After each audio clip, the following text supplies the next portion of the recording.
Hello friends, तो कैसे हैं आप सारे। आई होप आप सभी बहुत अच्छे होंगे। मैं बबीता वेलकम करती हूँ आपका मेरे एक और नए वीडियो में।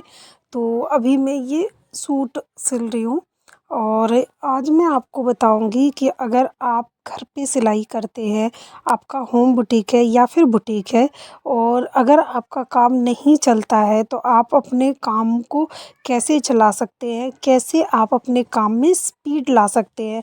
अगर आप दिन में 1 या 2 ब्लाउज ही सिलते हैं, कई लोग तो ऐसे होते हैं कि 1 ब्लाउज भी दिन भर में सिल जाए वही बड़ी बात है, या फिर डिज़ाइन का अगर ब्लाउज आ जाता है तो उस 1 ब्लाउज को सिलने में भी 1 से 2 दिन लग जाता है। तो ऐसी वो कौन सी ट्रिक्स एंड टेक्निक है जिसकी हेल्प से आप 1 दिन में कम से कम 5 या 6 ब्लाउज सिल लोगे।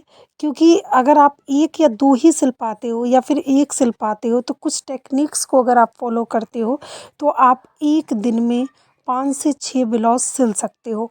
अब सबसे पहले तो देखो, 5 या 6 ब्लाउज सिलने के लिए तो आपके इतने कपड़े आने भी चाहिए। तो सबसे पहले तो आपको अपना काम बढ़ाना पड़ेगा।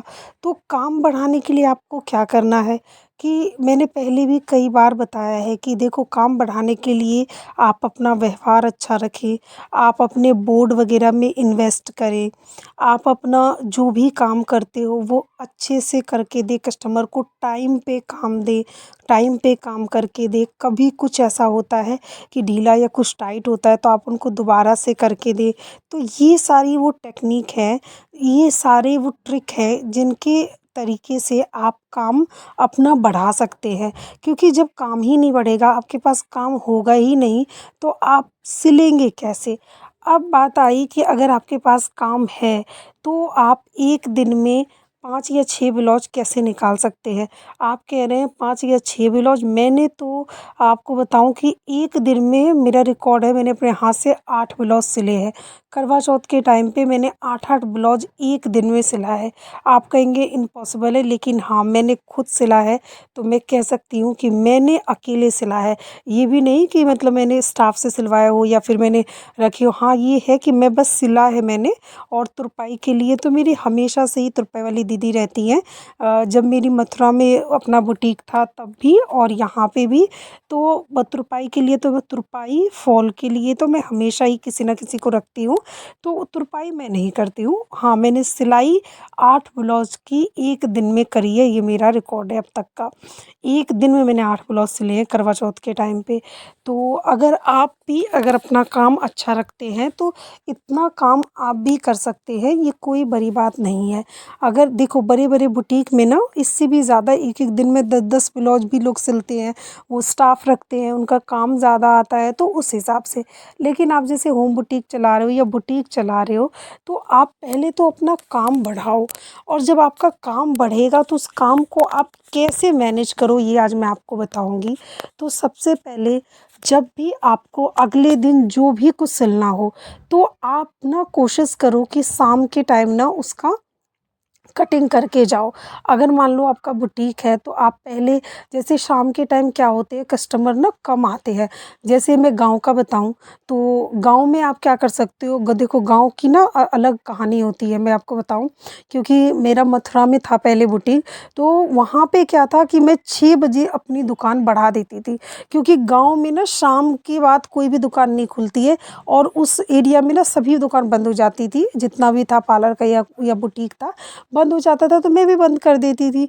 तो मैं वहाँ पे क्या करती थी कि अपना मेरा जो बुटीक और वो था ना, वो पास ही था। मतलब 2 बार बुटीक खोले थे मैंने। एक बार तो स्टार्टिंग में खोला था, वो तो दूर था। फिर जब दोबारा से खोला था मैंने अपना, जब घर लिया था तो वो पास में ही था। तो मैं तो घर ले आती थी और फिर जब शाम को खाना वाना खाने के बाद तो मैं घर पे कटिंग कर लेती थी और सुबह फिर लेकर के मैं चली जाती थी। क्योंकि वहाँ इतना टाइम नहीं मिलता था। सुबह भी मैं थोड़ा सा घर के कामों में रह जाता था तो मैं टाइम से जाती थी। अब कटिंग ही करो 1-2 घंटे, तो टाइम नहीं मिल पाता था, मेरी बेटी छोटी थी। गाँव में तो ये होता है। लेकिन शहर में मैं यहाँ का बताऊँ, मैं मेरा दिल्ली में बुटीक है, पार्लर है। तो यहाँ पे क्या होता है, यहाँ तो मेरा 9 से 10 बजे तक पार्लर मेरा ओपन रहता है, बुटीक ओपन रहता है। तो यहाँ मैं क्या करती हूँ कि 8 बजे के बाद ना, मतलब काम थोड़ा कम हो जाता है, चाहे वो बुटीक हो चाहे वो पार्लर हो। पार्लर का काम भी जब जैसे मेकअप बुकिंग वगैरह रहती है तो काम आता है, नहीं तो फिर थोड़ा कम रहता है। तो उस टाइम में क्या करती हूँ कि कटिंग करके रख लेती हूँ, अगले दिन मुझे जो भी सिलना होता है। और आप भी ऐसा ही कर सकते हैं, अगर आपका बुटीक है और अगर गाँव में है, आप जल्दी दुकान बंद कर सकते हैं, कर देते हैं, तो आप क्या करो कि सुबह जल्दी आकर के ना सबसे पहले जो भी आज आपको सिलना है वो 1 या 2 ब्लाउज, 3 ब्लाउज, 5 ब्लाउज आप उसको कटिंग करके रख लो। और अगर घर पास है तो शाम के टाइम घर ले जाओ। घर में आप जब सब खाना वाना खा लें, सब आपको जब फ्री हो जाते हो तो आपको आधा घंटा लगेगा, उसमें आप कटिंग वटिंग करके रख देते हो। लेकिन उसमें बस यही झंझट होता है कि सारा सामान लेके जाओ, लेके आओ, कैंची टेप, इंची टेप। तो उसके लिए अगर आप कर सकते हो इतना झंझट कि अलग से एक कैंची, इंची टेप घर ही रहने दो और बस कपड़े लेके जाओ और कटिंग करके अगले दिन लेके आ जाओ, अगर आपका पास है तो। अदरवाइज़ आप सुबह में अगले दिन काट सकते हो, और अगर शहर में आपका बुटीक है, आप लेट बंद करते हो, तो फिर शाम को ही कट करके अगले दिन के लिए आप जा सकते हो। फिर अगले दिन आप उसको स्टिचिंग कर सकते हो। एक और तरीका है, अगर आपको एक दिन में ज़्यादा से ज़्यादा कपड़े सिलने हैं तो उसके लिए आपको क्या करना है कि आपको ना जैसे कि मान लो एक साथ एक ही इंसान के 2 या 4 ब्लाउज है, तो आपको क्या करना है, सभी अस्तरों को एक साथ प्रेस करना है और उनको एक साथ ही फोल्ड करके इकट्ठे उनको कट कर लेना है। तो इससे आपको ना बार बार अलग अलग ब्लाउज को कट नहीं करना पड़ेगा। तो आप अगर अलग अलग अलग कट करोगे तो ज़्यादा टाइम लगेगा, और इकट्ठे काट लोगे तो आपको टाइम बचेगा, जिससे आपको उतना टाइम आप सिलने में लगा सकते हो, तो आप ज़्यादा से ज़्यादा काम कर सकते हो। दूसरा क्या कर सकते हो कि आपको मैं बताऊँ, बड़े-बड़े बुटीक में क्या होता है, या फिर अगर आपका काम बहुत ज़्यादा है तो आप क्या कर सकते हो, आप फर्मा बना के रख सकते हो। ये सबसे ज़्यादा बेस्ट आइडिया है अगर आपका काम ज़्यादा आता है। तो उसके लिए आपको कुछ भी नहीं करना। देखो, ज़्यादा जो हमारी सिलाई आती है ना, वो आती है 32, 34, 36 इतना ही आता है। और हेवी साइज़ का भी अगर आपको रखना है तो आप 38 तक रख सकते हो, इतना ही अधिकतर आता है। और बहुत ज़्यादा मोटे 40, 42 बहुत कम ही आता है। तो उसका अगर ना भी रखो तो चलेगा, बट आप 38 साइज़ तक 4 फर्मा बना लो। इसमें आपको 1 दिन टाइम वेस्ट होगा, लेकिन उससे क्या होगा आपको कि जब भी कोई ब्लाउज आता है, और देखो, अगर आप कहते हो कि जैसे मान लो कोई लंबाई कम कराता है, कोई ज़्यादा कराता है, तो उसमें उसमें कौन सी बड़ी बात है। मान लो कि आप 14 इंच का फर्मा बना के रखते हो लेंथ वाला, अगर मान लो कि कोई 1 इंच कम करा रहा है, जैसे 13 इंच का उसको ब्लाउज चाहिए, तो आप फिर 1 इंच उसमें कम, नीचे से ही तो 1 इंच कम काटना पड़ेगा। या फिर अगर 1 इंच कोई ज़्यादा कट करा मतलब सिला रहा है, तो 1 इंच आप ज़्यादा कट कर दो नीचे से, तो इसमें कोई दिक्कत नहीं होती है फर्मा में। और फर्मा बस रखो आप अपना, और उसके बाद कटिंग कर लो, उसमें इतना टाइम बचता है ना, और उतनी देर में आप स्टिचिंग कर सकते हो। और कोशिश करा करो कि सभी कपड़ों को ना प्रेस कर लो इकट्ठे, जितना भी आपको अगले दिन कटिंग करना है, आपको सिलना है, उसको पहले ही प्रेस कर लो, तो उससे आपके कपड़ों में फिनिशिंग भी आती है, आप जल्दी भी कपड़ों को सिलते हो, और आपका टाइम बहुत ज़्यादा बचता है। और आपका काम जब अच्छा होगा तो काम बढ़ेगा भी। तो इन सब तरीक़ों से आप अपने काम में ना स्पीड ला सकते हो सिलाई में। और बाकी एक और तरीका है कि आप क्या कर सकते हो कि जब भी सिलाई करने बैठो ना, कोशिश करा करो अपने मोबाइल से दूरी बना के रखो। क्योंकि अधिकतर ऐसा होता है ना कि आज के टाइम पे लोग थोड़ा-सा कुछ अपना काम करते हैं, चाहे वो हाउसवाइफ़ हो, चाहे वो काम करने वाले हों, थोड़ी देर में फ़ोन खोल के बैठ जाते हैं, तो उससे अपना टाइम जो है ना बहुत वेस्ट होता है। तो आप कम से कम इतना कर सकते हो कि जैसे आप एक अपने माइंड में सेट करो कि एक अगर ब्लाउज़ सिलने बैठे हो, तो एक ये ब्लाउज़ जब तक ना सिल जाए, जब तक मुझे फ़ोन को नहीं देखना है। अगर कोई फ़ोन आ गया, कोई कस्टमर है या कुछ काम का फ़ोन आ गया तो बात अलग है। अदरवाइज़ आपको रील्स में या कोई वैसे ही फ़ोन चला रहे हो, इंस्टा चला रहे हो, फ़ेसबुक चला रहे हो, तो इसमें आपको टाइम को वेस्ट नहीं करना है, तो आप अपनी स्पीड बढ़ा सकते हो।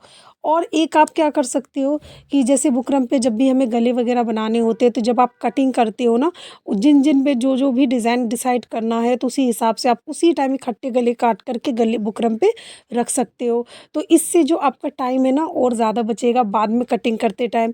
रील वगैरह मैचिंग करके, जैसे आपने एक बार अपने रील के डब्बे निकाले, तो आप जैसे जब-जब वो स्टिचिंग करोगे तो आपको एक-एक का मैच करना पड़ेगा। इससे अच्छा है कि आप 5-6 ब्लाउज जो भी आप सिलने बैठे हो, उनका सबका इकट्ठे ही रील मैच करके रख दो, तो उसमें भी आपका टाइम बचेगा। तो वो सब टाइम जो बचेगा वो आप अपना सिलाई में लगाओगे, तो आप एक दिन में ज़्यादा से ज़्यादा कपड़े सिल सकते हो। 5-6 ब्लाउज सिलना कोई बड़ी बात नहीं है, आप आराम से सिल सकते हो। और एक और आप क्या कर सकते हो, कभी-कभी क्या ऐसा होता है कि होम बुटीक जो लोग चलाते हैं, उन पे काम जब नहीं रहता है, तो बिल्कुल ही अपना छोड़ देते हैं, कुछ सिलाई नहीं करते हैं। तो आपको इस टाइम पे सिलाई छोड़ना नहीं है, आपको सिलाई करते ही रहना है, जिससे आपकी जो काम में स्पीड है, वो बनी रहे।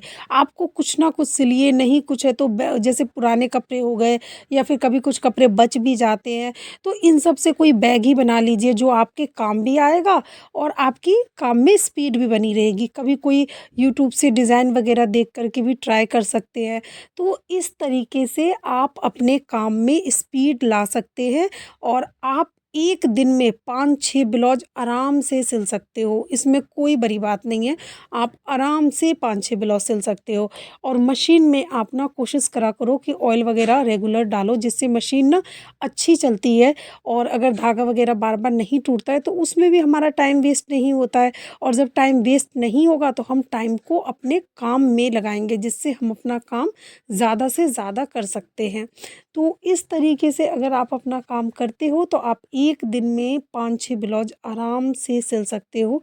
इसमें कोई बड़ी बात नहीं है। कैंची-वैची में धार-वार रखा करो, जिससे कटिंग करते टाइम भी ज़्यादा जो टाइम है ना, वो वेस्ट ना हो।